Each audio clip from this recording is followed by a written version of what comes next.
At this morning's 7 a.m. deadline, an entire building at Colfax and Nome woke up to officers kicking them out.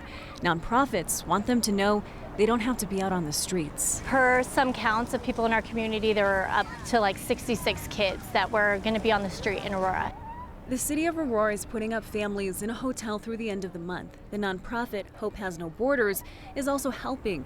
It wants to match tenants with hosts in their program for 90 days. School is starting up and all of these kids are enrolled in school, and we don't want them living in tents and in cars for their first days of school. We want them to take a shower and eat breakfast and get to school. Newcomers can call a help center and, in partnership with Mile High United Way, start the intake process in Spanish. You can call 211 and get on our list to be matched up with compassionate community members. From there, if hosts are available, they'll find a match and hope it will provide the time and assistance they need. We would love more hosts on our list to be able to help specifically those in that apartment complex who really do need help in housing.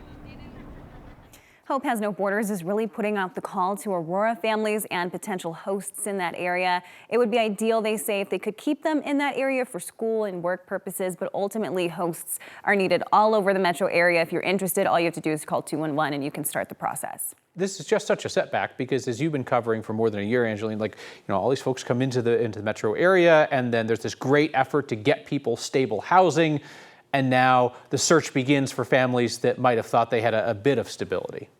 Yeah, I think a little bit of this is a reminiscent, right, of when you saw encampments of people going from one encampment to the next encampment to the next encampment. And I think the fear with a lot of advocates, right, and people who are sort of supporting migrants throughout all of this process is, well, where do they go next? And is it going to be another hop and a skip and a hop and a skip? And ultimately that really disrupts their resettlement process.